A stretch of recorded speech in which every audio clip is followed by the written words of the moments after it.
August 20th, 2024. Call this meeting of the Wichita County Commissioners Court to order. If everyone would please rise. Oh, I'm giving our invocation. Okay. Please pray with me.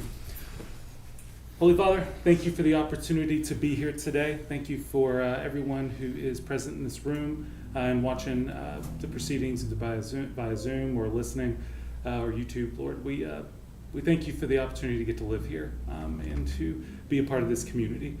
Lord, we ask that you would be with all of us behind this dais this morning. Help us to have wisdom to make good decisions, and please give us grace and humility and to walk forward in that.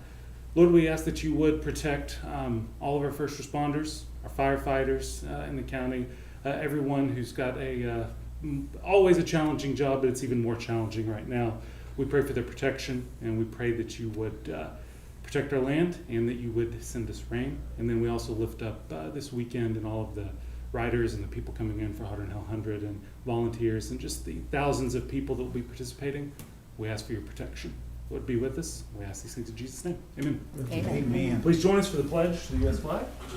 I pledge allegiance to the flag of the United States of America and to the republic for which it stands, one nation under God, indivisible, with liberty and justice for all. And now the pledge to the Texas flag. Honor the Texas flag. I pledge allegiance to thee, Texas, one state under God, one and indivisible. All right, everyone, you may be seated. So this time, I'd like our ladies who are here from the League of Women Voters to recognize Women's Equality Day. I'd like to invite y'all to come up.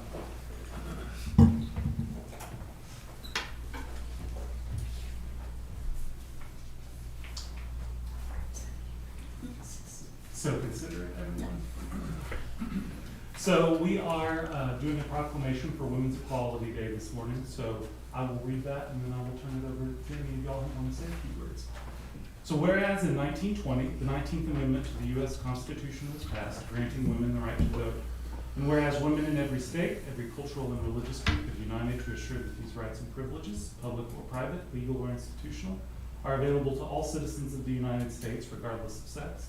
And whereas in 1971, Congress designated August 26th as Women's Equality Day, the day the 19th Amendment was certified, and whereas the League of Women Voters of Wichita County, along with women from all over the country, gather today, the 104th anniversary date of the certification of the 19th Amendment as a symbol of the continued fight for equal rights. Now therefore, in recognition of this historic day, the Wichita County Commissioners Court proudly proclaims the 26th day of August 2024 as Women's Equality Day in Wichita County, Texas. And we've got the proclamation. Who would like to receive it? There you go. And I'll turn the mic over to you. I'll be It's an invisible mic. Thank you. Yes. Well, thank you so much, Judge and Commissioners Court. We appreciate this so much. We feel very honored. And we are going to have Women's Equality Day, Thursday, the 22nd at Vernon College. And it's from 11:30 to 12:30, and we are going to display this. We are going to display this very proudly. Thank you so much. Thank you. And one more time for folks who want to come, the luncheon on Thursday is what time and where? Thank you. It is at Vernon College from 11:30 to 12:30, and it's Thursday, the 22nd, and you will probably be able to meet some of the suffragettes and learn little nuggets about the 19th Amendment. It's going to be fun. Y'all come. I want to tell y'all about what's going on in the front lawn of the courthouse. If y'all drove by and seen the activity out on the front lawn, they're starting the Charlie O'Ferris Memorial. So it's of great importance to our community. Yes, So it it will be done later this fall. So we're Great. tremendously excited to honor someone that means so very much to our community and to all cause for equal rights. So. Well, thank you. Thank you very much. So thank y'all. Next, we're going to take a picture.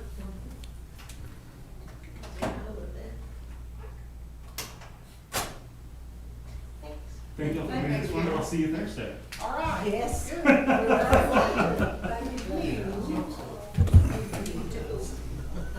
How you doing, Miss Cat? Doing all right. No.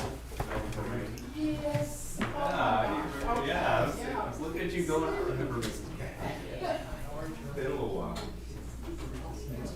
Yeah.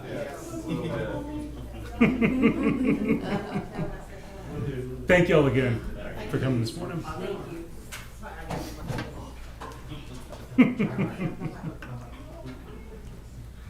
All right.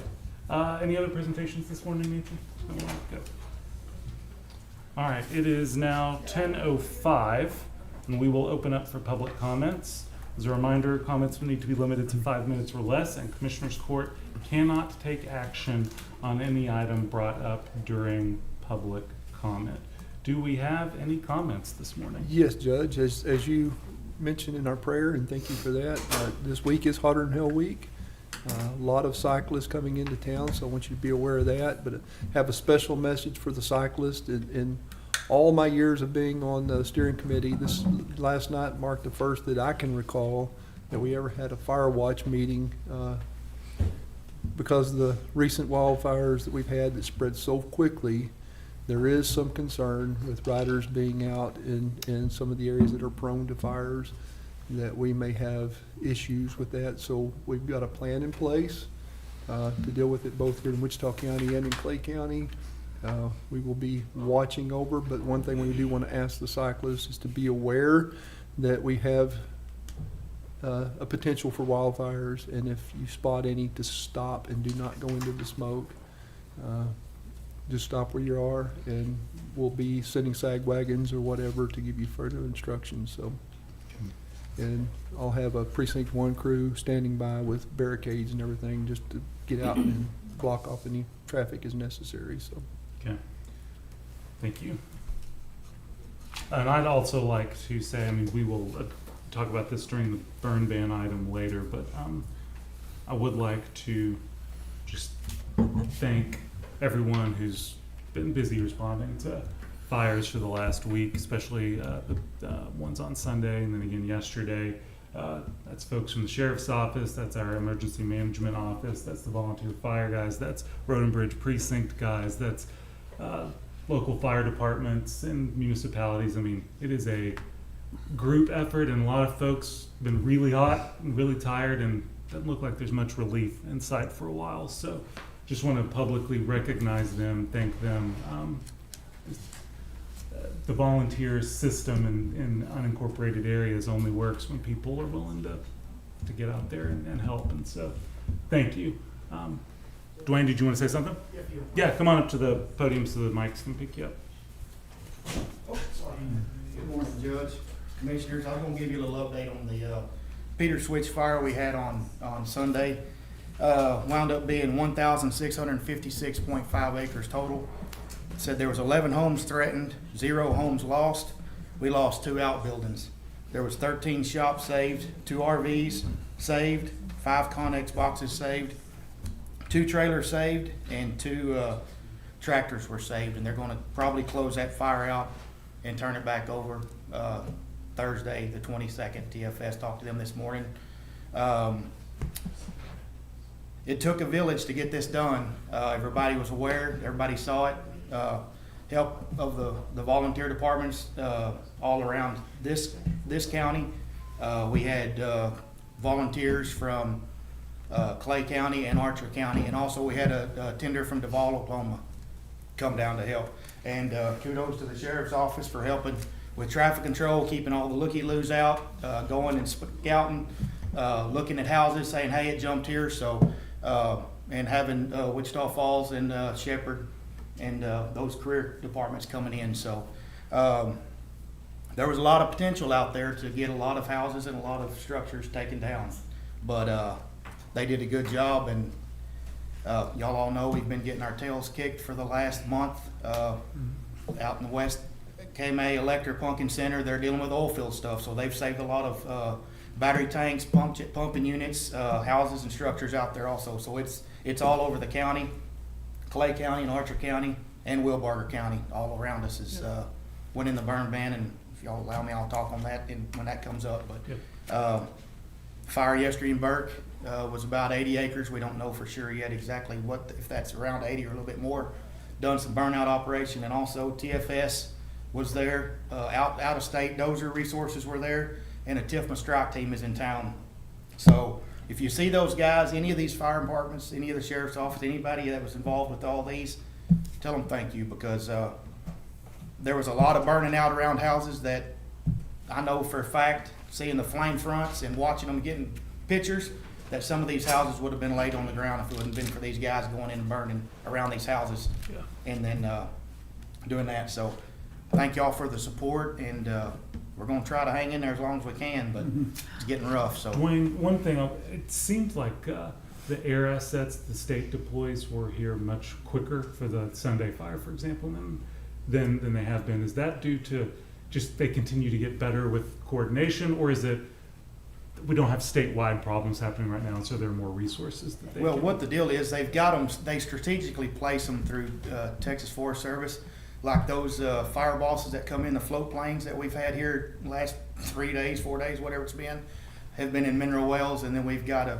VLAT, which is a very large air tanker that's come in a couple times here, is in Abilene, I believe. So they're strategically placing assets up around this area because we're in the bullseye right now. Us, Clay County, Archer County, Wilbarger, all up in here. So they're moving assets around. So we've got some out-of-state resources that they're stationed at Burke Burnett at the office there, running 4 dozers and being able to split those up and running a strike team up there. And they've been up here for 3 weeks to a month now that I know of. So, and will continue to be here for a little bit longer. So Okay, it's nice having those assets around here close to be able to utilize them. So.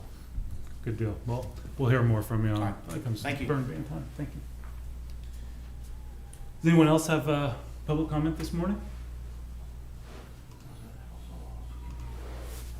All right, it is 10:12, and public comments are closed. So at this time, let's move on to the consent agenda. There are 11 items on the consent agenda. Does anyone have any questions, comments, or action they want to take on any specific items on that? Yes, Chief, come on up. You may preempt my question that I was going to have, so. Can you scroll down a little bit, please? Kelly, would you scroll that down, please, the agenda? I'm not sure which agenda item number it is, but it's the one for $19,000. Number 7? Number 7. Yeah, ever since I sent that to be put on the agenda, that number's bothered me. I mean, that seems awful excessive, right, for an engine, So I did some calling, and the actual number is $11,534.62. Lipscomb doesn't know why, but the engine had a catastrophic failure and it has to be replaced. The quote initially done by Enterprise they were going over different options. They did just want to replace the cam and lifters, and that was an option, but it was like $8,700, and for $3,000 more we get a remanufactured engine, but we get a 3-year, 100,000-mile warranty, which we wouldn't have gotten with the cams. And for some reason they left the cam and all of the other things associated with it, installing a new cam on the quote. That's why it came out so high. So anyhow, if you want it, I've got a copy of the quote that Lipscomb provided me. Can I have it just for the? Thank you. I'll give it back to you. Patrick, did Enterprise approve the 19,000 to move forward with? Yes, sir. When they call me and ask me about the repairing cars, if it's under the $5,000 threshold, I can make that decision. But if it goes over, obviously I come here to make sure that it's good with y'all. They always tell me that this is in line with standard repair prices, repair quotes, and that's like their calling card, I guess, if you ever speak to anyone about these. So yes, he told me it was within reason. Wow. Yeah, that's They missed it by $8,000. $8,000. Yeah. That's a pretty substantial miss. It is. Yeah, and I really appreciate the young lady, Carrie, that we deal with up at Lipscomb. She's always top notch. Matter of fact, she told me she looks at the commissioner's agenda because, we have so much that goes through there. And she saw that and she thought, that's awful high. And I told her, call me. If you see something amiss, well, that's not really my place. Like, yeah, it is. Because the taxpayers care. It's your money. You care, yeah.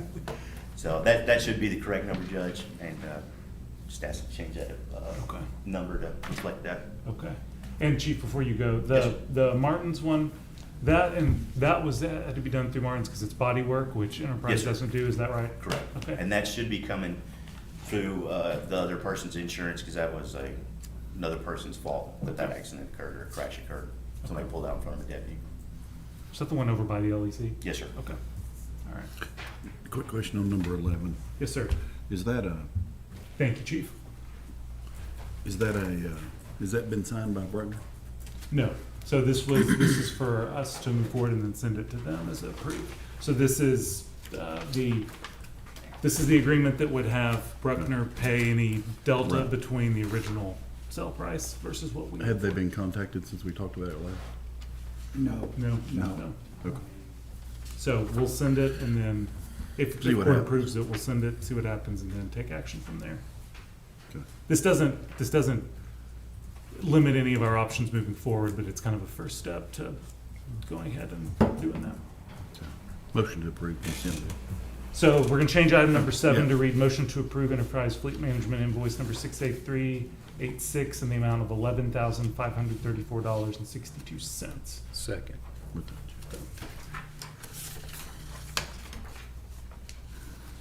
We've got a motion by Commissioner Fincannon, seconded by Commissioner Beecham to approve the consent agenda as amended. Do we have any questions or comments on the motion or the items on the consent agenda? All right, that motion is before us. All those in favor, please signify by saying aye.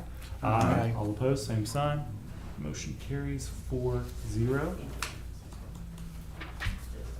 All right, item number 1 in general business, discussions with Erica Aguirre, Employer Services Representative from the Texas County and District Retirement System, TCDRS, on the county's retirement plan and an outlook for 2025. We always enjoy Ms. Aguirre's annual visits. Thank And so you. welcome to Wichita County, and Thank you. We'll I turn it love over to come you. Wichita County. Oh, thank you. I appreciate it. Thank you. You're so. Thank you. You're very welcome. thank you. Very welcome. Thank you for Thank having you. me. I like to come. Thank you. Thank you. I have some extras. I'll leave with you. Thanks a lot. Thank you for the invitation. I'm proud to say I come bearing some great news. I am going to go down a little bit because I'm a little vertically challenged. And it's nice to make sure you can see me. But I was invited by you, Judge, thank you, to come and give an update. And I'm very happy to do so. I have some great news. I went ahead and just printed a copy if you wanted to take notes, but Nancy was gracious enough to receive my presentation weeks ago so we can share with everyone, particularly viewing, like you said, from remote. So today I come to you from Austin with some great news. We've grown since last year. We're now at 870 employers. We grow by districts each year, about 20 on average. We have all counties but one, and my goal is to bring them in. I shared with you last year. Yes, we're trying to bring them in. So we serve over 380,000 members. And as a system, we're 89% funded. If you include our reserves, we're 94% funded. So we're doing very well with $46 billion in assets. And I do like to remind my decision makers that we are governed by the Texas legislature. They created us, but we are not funded by Texas. We fund ourselves. And we fund ourselves through our investments that I'll mention in a moment, and through the match that you offer, and then members saving for their own retirement. And one thing that I repeatedly always include in my presentations, even if I come off and repeat this message, is that the 3 pillars that separate TCDRS from other pension systems, not only in this great state, but across the country, are that we are savings based, first and foremost. So when a member is hired to Wichita County, an account is created for that member immediately. There are no probationary periods. And from their very first paycheck, a deposit is made into their own account. And that member contributes into their own account over the course of their career. So they're saving for their retirement. While they're saving for themselves, Wichita County has set a matching level, and they are funding that for that member over that entire career. And we're valuing your plan each year, looking at all of those members. How much are they earning? How long have they been here? When are they eligible? We're valuing that match, and we're making sure you're funding it responsibly. And we provide for you, after evaluation, what % of payroll is going to fund all these current employees the benefits you're promising them. And we do that every year, which enables you to responsibly fund your plan. And the reason I speak to this court is because you gentlemen determine those benefit levels, and you can leave them alone. You can make changes like we did last year. You set an elected rate. You chose to pay a little bit more than what was due. I'll show you the positive impact on that. And this court can make those changes on an annual basis. If I give a quick profile of Wichita County, you have very young employees, about an average of 43 years of age with about 10 years of service. If I look up as a conglomerate average, your retirees are also very young, with 61 years old when they retire after about 17 years of service at this great county. And you're looking at about an average of 23 to, on average, as a benefit for life. Your specific benefit levels that I just mentioned can be changed annually. Stand today at 7% for members. They save 7% of their own money. This is actually the highest allowed by state statute. And I'm proud to say that when you joined us back in 1968, you were one of the first counties that came on board. You came in at 7%, the highest, and never went down. And most of our counties and districts aim to get to 7. Even our brand new districts, they're brand new. They sometimes come in at 4 and they get their employees used to participating. They work toward getting to 7 as quick as possible, because the more the members save, the better for them long term. And your current matching rate is $200. Most counties and districts match at $200 in TCDRS. $2 for every one of their dollars. Now, you won't just give it to them. They have to earn it. They have to become eligible. And in our system, we have 3 rules. As long as they hit 1, this benefit is promised to them for life. They have to become age 60 with 8 years of service. If they hit that eligibility rule, we can congratulate them. If they hit the rule of 75, so if we add their age plus their years of service, ready to go. And if they have 20 years of service, you can hire a 20-year-old and they can retire at 40. Now, affordability is a different conversation, but they have the bragging rights to say they sure can. They've earned that benefit. And this is what you offer. You also added that benefit change. You offered partial lump sum. So a member has the ability at their discernment when they retire, if they want to take a lump of their own money for whatever purposes they choose and retire off the difference. And they are allowed to take from $1 to 100% of their own money. They can't take the match, but they can take any portion of their own and retire off whatever they don't take. And we at TCDRS will run them estimates. We'll always show them before and after so they can make the best decision for themselves. And then you also offer group term life for your active employees. This is funded 100% by the county. And all it means is that when a member passes away, if they're still employed with you, not only does their beneficiary receive their benefit under survivor benefit, the retirement, their beneficiary also gets a check for 1 times their annual salary. If they were hourly, it's 1 times their annual earnings. So that is what the beneficiaries receive should a member pass away while they're still employed with Wichita County. I always want to show replacement ratios. You all are very healthy. When a member works here just 20 years, you're replacing about half of their salary. If you look across the board for people who don't all have even a basic retirement and you're offering a lifetime pension, you're replacing half that salary guaranteed for life. And as you raise benefits, if ever you choose to, let's say, raise the match in the future, those replacement ratios will increase. But this is actually very common. At the 2-to-1 match, you see that employers are replacing about half their salary with 20 years and a good 85% of the salary if they serve about 3 decades with you as an employee. I didn't mention investments. We don't receive money from Texas, so we are funded by our performance. That portfolio, you fund the match, they fund their own portion. And I always like to give this image. It's very powerful in that when we describe when a benefit dollar is paid, 74 cents of that benefit dollar is coming from the performance of our investments. And 15 cents is from that match that you were saving, those benefits you're promising, and the 11 cents from their own pockets. So that's the 7% coming from their own checks each month when they save for their own retirement. And I am your account manager. While I'm not an investment manager, I'm certainly happy to report that our portfolio is very diverse across and within asset classes. This is public information for you at any point in time. Should you visit our website and click on any asset class, you will see its performance year to date. You will see who our managers are and who they were. And our board of directors very, very, very diligently manages that, along with our internal investment team, our external investment teams. We have many. With a size of $46 billion, we can hire the best for the best price because we have the type of portfolio that's managed with some of the most experience. And when we look at our own returns, I always like to include the total fund, which is TCDRS, against benchmarks of plans our size. And you'll see that in 30 years, we've really kept up and outpaced them at a very consistent rate. And then I always like to show you our true return numbers. You'll notice 08 was tough with that recession, the subsequent recovery of 09.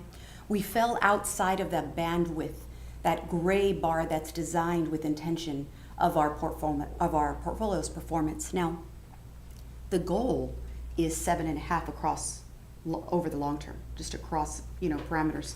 We know we're not always going to hit 7.5.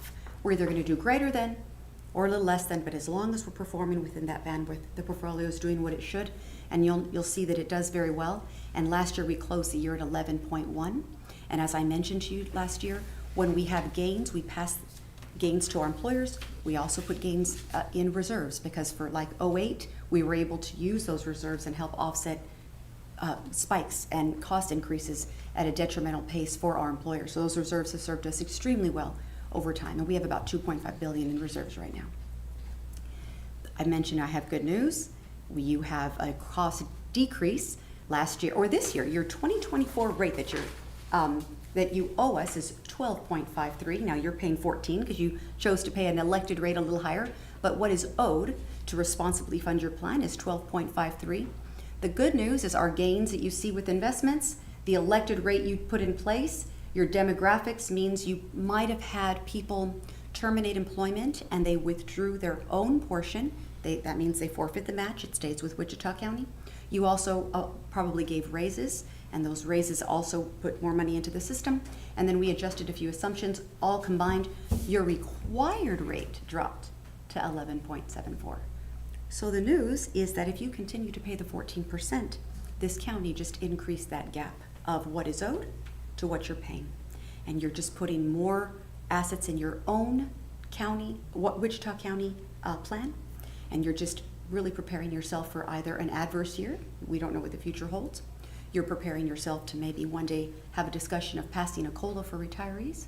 You're preparing for any benefit change. So you're building that cushion. If you continue at that 14 and leave it alone, you only owe us that 11.74, and that growth is probably going to continue to happen, especially if you don't make any benefit changes and you hold that 14, and our portfolio does what we're hoping it does. You're just going to see that cushion. And you can always adjust the 14. That is at your discretion in any given calendar year. It's just what you said last year. So I'm here to report that those are the new numbers. Of course, the 11.74 is for 2025. Your required is 12.53. So the difference of 14 to 12.53 will stand through this calendar year. You're 88.9% funded. And I believe I even mentioned this prior, that outside agencies that look at healthy pension systems typically speak of healthy being 80% and higher, and you're 88.9, so very healthy. At the close of every presentation that I speak to my decision makers, I always remind our decision makers, because people are watching, and it's important that they remember that all employees that are permanent must participate. Even if they are part-time, or even if they only work weekends, if they're a permanent role and there's no end date to their service, they must participate as a condition of employment. Those employees that aren't required are temporary. They're seasonal. You hired them for elections, or they're here for the summer. They have an end date, and they don't participate. And of course, there are no probationary periods. When you hire someone, they are immediately enrolled. And then we get this a lot because sometimes people retire and, well, they have a lot of skills that they still want to share. Conversely, your county still might want some of these people to come back and train new ones, or you invite them back. You are more than welcome to rehire a retiree if it's something you'd like to do. All we ask is that you follow the rules of, one, upon their separation, it was bona fide. They truly meant to go retire and start a great retirement life. And the second rule is that there's a calendar month. So if they retire in January, all of February must pass. They can be hired in March. If those two rules are met, you can rehire any retiree that you would like. And the year in review has never changed, and nor do we ever expect it to. We take a snapshot of your plan every 31st of December. We study what happened last year. We look at everything: who left, who was hired, how are those salaries, how many departments did you gain or change, who's eligible, you name it. We even look at male to female, because females live longer with life expectancies, and so they're a little bit more expensive to fund. And so we look at all the demographics and we value your plan. Well, that valuation takes place January through April, and April 15th we post your new rates. And what I provided for you gentlemen today is what we post. It's called a plan assessment. It's a 3-page PDF document that is always going to be made available post the valuation in mid-April for your review. And it looks a little bit like my presentation. It always has your benefit levels. It has the costs. Very similar to that slide I showed you. It shows that cost decrease. And on page 3, it shows the reasons, very similar to my slide. Why did they change? And then I always include those replacement ratios that I shared with you today. So this is what it looks like, and it's in April. This court has the ability to kind of take a peek at it, decide what you'd like to do, and then you can invite me to discuss changes or just to give an update, as you did this year. So that is actually the good news I have for you today. And so if there are any questions, I'm more than happy to take them.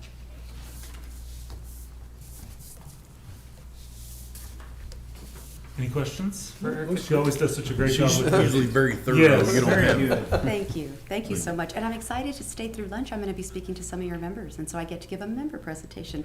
Sonia invited me, good. so thank you for having me in Wichita. Oh, I do have one question, Erica. Yes, sir. And you may not have this information right at hand, but has anyone, since we adopted the partial lump sum option last year for this year, has anyone availed themselves of that That's a opportunity? great question. I can check for you. I don't know, Okay. but all I have to do is ask member services. They'll tell Okay. me. And I I'd love should've- to send I that to should've you. asked ahead of time, but I didn't think about it. But that's a great, just curiosity. Yeah. Has any, yeah, let me look at that, and I'll send that your way, no problem. That's a great question. And I'll just remind everyone, you all know this, but the assumed rate in the budget was to continue on with the elected rate at 14%. So that's what the proposed budget was based on. And if that is what this court decides, you don't have to do anything, it's gonna stay. The only reason you would do anything is if you wanna change that, you let me know, and I need a new signature. But if you're gonna leave it alone, then you're gonna get a reminder email in December that we didn't get any changes, and that 14 stands for your rate for 2025. Okay. Mhm. Any questions? All right. Erica, thank you so much. Thank you for having me. Have a great morning. I You too. appreciate you.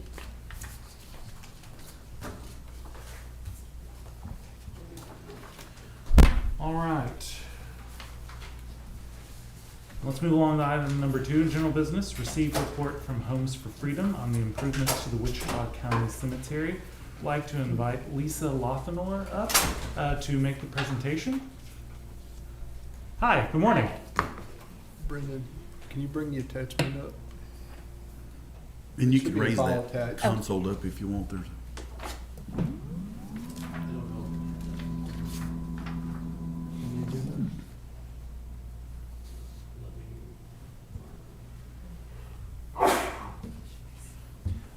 If you want to introduce yourself and get started while he pulls Okay, that I'm up. Lisa Lothenor. I'm founder of Home for Freedom, and we've been working on this project for years. We're finally at the point to where we are sharing it with our community and with Commissioner Court. We had a rendering for our cemetery, and we had it revised last month, yes, and we're very excited to present it to you. And we have our first venue for a fundraiser on October 5th. So we're gonna, this project is going to be sponsored. It's gonna be funded by sponsorship, by donations, and volunteers. And we are beyond excited to share. And yesterday we had our Austin Stone donated for the cemetery, Really? yes. So happy. I found that out yesterday. And we're going to go to Triangular Brick, and they're gonna also help with the donations of the brick to fund the gate and the fence. So I'm curious, what inspired you to decide to lead this effort and pick this as the What project? inspired and- me is when I went on Memorial Day with Joelle, and our commissioner was there, and I was sitting there, and under my chair was this little round disc, and I asked Joelle, I said, "What is that?" He said, "That is a grave," and I said, "You are kidding me." And I just said, no, these people deserve dignity. It was just like a burden that I said, we need to bring dignity to these people. Sometimes they're dealt a bad hand, and we just need to help give them and their families dignity that they so deserve with the veterans there. And that's when we decided to start our project. So along with the project, we're gonna be moving the entrance to the service road, the freeway service road, instead of back in the neighborhood. We'll close off the neighborhood entrance with a fence and gate. So it'll be a nice entryway for people to actually see and understand where it's at. It'll help control some of the vandalism that we've had in the past, because it is a more visible gate and entrance, so Yeah. Better road quality too. yeah, way better. Yeah. Yes. And I'm We're guessing, excited. based on the rendering, we're gonna be planting a lot of trees. I'm just kidding. We can. So I'm very excited about it. The gate was intended to match the school that you can see from the Yes. gate, so you. Yes, and the same architect, Michael Cohen, was the architect who designed our gate and the fence. So it's gonna scale, it's gonna be beautiful. We're beyond excited. And so you've got the first fundraiser scheduled for October the 5th. Yes, sir. Goal is to try to, Raise as much money as possible. And we are having a launch. We're still working on our launch for Home for Freedom. We're working with national talent Jackie Hager and with the Air Force Base as well okay. to do our launch, to present it to the community. So we're beyond excited. But yes, that's our drawing. And we are going to plant trees. We are going to landscape, but we are so excited. And we're going to have the lights like behind the cemetery. We're going to have the lights on the gate as well, so it would be well lit. And we're going to install cameras as well. We'll have camera installation. And so that would be off the service road. Yeah, and the longer term goal is to take the Glenn Eichmann Pavilion and improve that and put a above ground mausoleum Yes, for that's going to be our second phase. for Phase 2. veterans. Yes, sir. Okay. Any questions for Ms. Lothmore? Excited. Thank you very much. Thank you so much Thank you for having us. Thank you. your efforts on Looking this and forward for to it. doing this. Thank Yeah, you. thank you for your passion on it. Oh, thank you. It's a heartfelt passion. Thank you. Thank you, ma'am. Thank you. Okay, at this time, we'll go to general business item number 3, discuss, consider, and/or take action to approve and ratify the minutes of the August 13, 2024 regular session. So moved. Second. All right, motion by Commissioner Beecham, seconded by Commissioner Fincannon to approve and ratify. Do we have any questions or comments on the motion or the item? All right, that motion is before us. All those in favor, please signify by saying aye. Aye. All opposed, same sign. Motion carries 4-0. Item number 4, review and approve the regular bills for payment. Verify payroll taxes have been filed.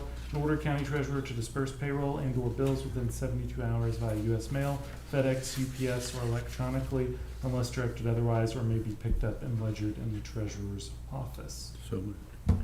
Second. We've got a motion by Commissioner Fincannon, seconded by Commissioner Beecham to approve, verify, and disperse. I do have just one quick note. I know that everyone noticed this, but there's a very hefty check in this one for LPPF, and that's due to the comptroller sending the invoice, and per the way that program works, us sending that check to them. So just want to make sure everyone had seen that over $5 million check. All right, so we've got a motion before us. Do we have any questions or comments on the motion or the item? Okay.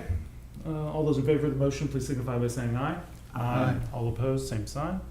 Motion carries 4-0. Item number 5, discuss, consider, and/or take action on a county burn ban.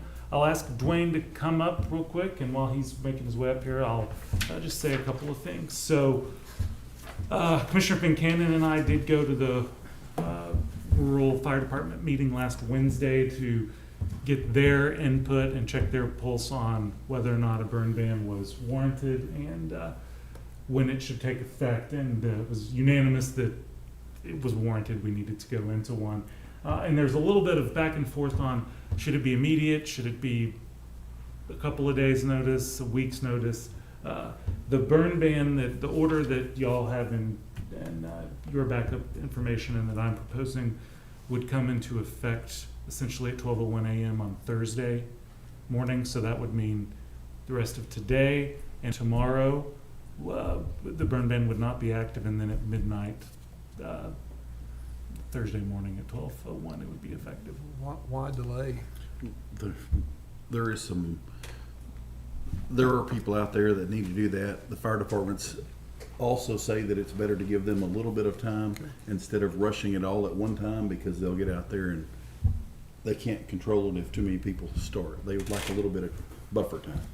And that was per the fire department. Okay. And it was, I mean, the one thing that was unanimous was with Hotter and Hell this weekend, it should be in effect before before we get to Hot and Hell events this weekend. And so felt like this was a long enough time to give people notice to take care of, but also quick enough that we don't need it doesn't need to stretch out for too long. Dwayne, do you have any comments on the ban and that time frame and all, anything? Well, like you said, Judge and Commissioners, we talked about that at the RFD meeting here this past Wednesday, and that was, one of the concerns was putting it in and enacting it immediately. People were going to hear about it and then just start trying to burn quickly. And if we could give them a couple days, you know, and the deal is that the control burns that we've been having, a lot of the fires weren't caused from the control burns. They were caused from tires, electrical, cigarettes, I mean, you name it, you know, tires blowing out, heat, just anything under there. So we've had a few that have been from control burns that have gotten out of hand, but the majority of them have been from other causes. So we didn't want to, looking at it from the last couple of weeks, and that's why we wanted to wait to see what the weather was going to do. We knew it was going to dry out. And the KDBI is going up about 7 points every day, seems like. So we're at minimum of 614, maximum of 685, and the average today was 658.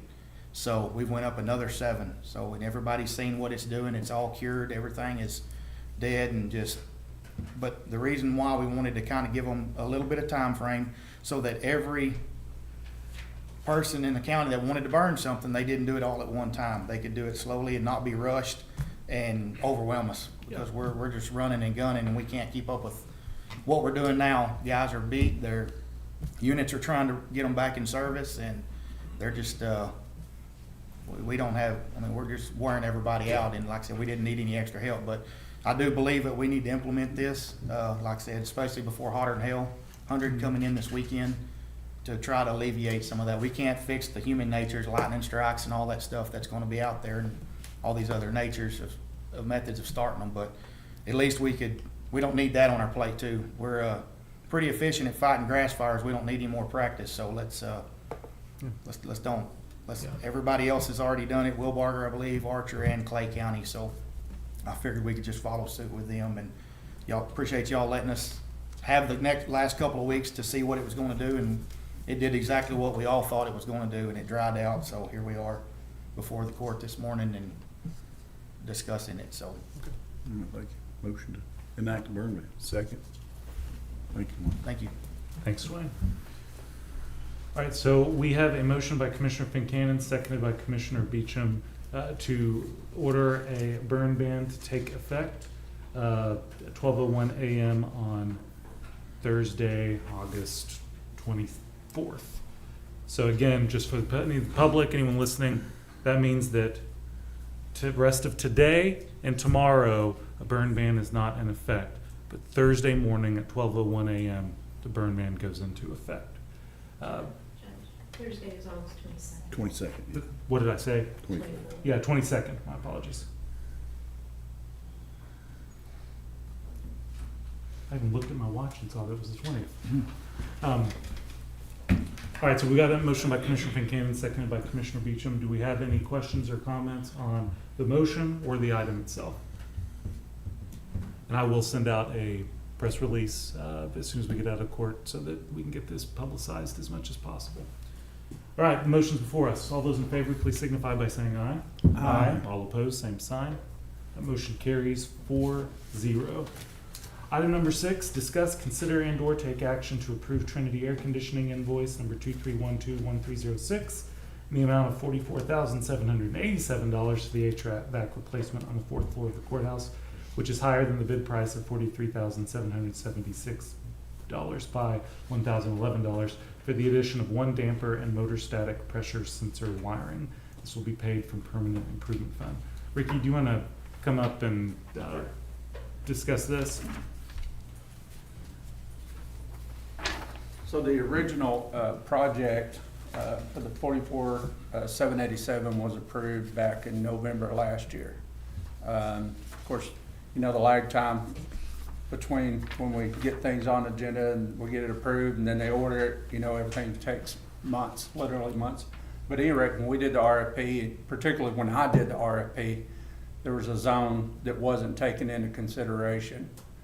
So when they installed the system, there was an additional zone that we needed to get a damper, controller, wiring, and all those things.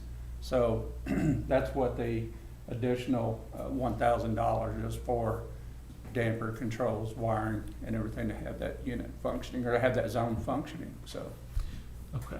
And I did go back, I asked Nancy to go back and find when the other bid, just to make sure that there weren't any issues with accepting one, there being a change, adding it. And the other bid at the time was for $72,915. Well, this would be a change order to the And original bid, that's, so. yeah. But just wanted to clarify that. Yeah. So this was something that was not included in the original scope of our Correct, this was project. additional cost to the original price. Motion to approve. Second. And thank you for looking out for everything and catching these things. Yeah, and that number was actually a little higher, but I got that number dropped to about $700, Oh, because there was thank you. something else that was put into that, should have went to the contract, so. And I will say, right now, it's not a joke, but it's something to say, you're the most popular man in county government right now, because the air conditioning has to keep If I can running. keep people comfortable. If you don't keep them comfortable, you're not the, Yeah, you're that's still the most popular guy, but in the wrong sense. All right, so we've got a motion by Commissioner Beecham, seconded by Commissioner Fincannon, to approve the payment of this invoice for the additional price of $1,011. Do you have any questions or comments on the motion or the item itself? All right, that motion is before us. All those in favor, please signify by saying aye. Aye. All opposed, same sign. Motion carries 4-0. Item number 7, discuss, consider, and/or take action to approve the purchase of 2 2026 Mack day cabs for Precinct 5 through HGAC at a cost of $94,140 each, which includes an $80,000 trade-in allowance on each, for a net total of $188,280 to be paid from Fund 225 with lines determined by the county auditor. Precinct 5 will take delivery of these in 2025. Jeff, did you want to say anything about it? Yes, Judge, I would like to forego the trade-in allowance on those vehicles, and so we can sell them outright, just because of the market and being strong and the trucks being good. The this replaces 2 of the highest mileage trucks, and one that's a year older than the others. For reasons of just encumbering the money, wouldn't you Leave the 80,000. Wouldn't you want to leave allowance. the 80,000 if we do sell them? It doesn't mean that we have to trade them in. It's just a trade-in allowance. If we sell them outright, we'd get more for them. It would just lower our fee, wouldn't it? I mean, lower our cost. As far as what we're encumbering for budget? Yeah, this way, for encumbering in the budget, we It'd keep be it a at way to 188. encumber it, We'll just yeah. show it as a trade-in allowance of Wouldn't it be? minimum of 80. Yeah, 160. Yeah, because I don't $160,000. think the plan is to, if we sell those for more, Yeah. it's still going to go to the trade-in for these new ones, Right. correct? Yeah. Right. But for Put that as a- encumbering money in the budget, I think we need our 188. Yeah. Just put that as a minimum amount Yeah. for either trade-in or outright sale of, Right. modify them. Yeah, that'd be fine. I'd make that motion with the modification. Second. All right, so we've got a motion by Commissioner Beecham, seconded by Commissioner Fincannon, to approve the purchase for a net total of $188,280 from Fund 225, understanding that these will be delivered in 2025. Do you have any questions or comments on the item or the motion? All right, that motion is before us. All those in favor, please signify by saying aye. Aye. All opposed, same sign. Motion carries 4-0. Item number 8, receive update on courthouse renovations and county courthouse annexes. Commissioner Beecham? We will be doing the first of a couple of punch lists here at the courthouse this afternoon. As Thank you, gentlemen. we're nearing completion of the original project. There's still some outstanding items to be done, but it's where we can put a punch list together, so we're making sure we're addressing all the leftovers. So is that a punch list like across the courthouse? Across So the courthouse. First floor stuff that was even From first to done? the fifth Okay. floor, yeah, all. So we'll begin that this afternoon. Annex has slowed down, should be putting floor in next week. I was supposed to go this week, but they've slowed down for whatever reason. They'll be in next week replacing the floor that's either damaged or was not laid down correctly in the beginning. So most of that's warranty work. 30th, they're finishing up yet again the bar wall.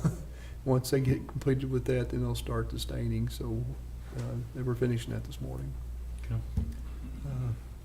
That's pretty much it for what we've got going on.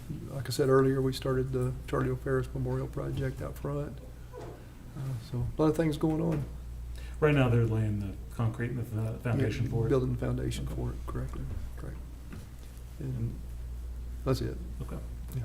And you dared me not to Oh, wear yeah, my- I forgot to not to wear mention. my Heart and Health Steering Committee Good. shirt. So first time ever a fishing shirt's been worn as a With a tie. Yeah, because With the tie. Commissioner Beecham always wears Southern Hill shirts the week of All Southern Hill, week. but never to court. And I said, well, why not? And so he took the challenge. Somehow pulled it off. Nice. It's always a bit busy and big but exciting week for our community. very much. So thank you for the clothing support. All right, does anyone have any questions on that item? Okay, it is 10:52 and court is adjourned.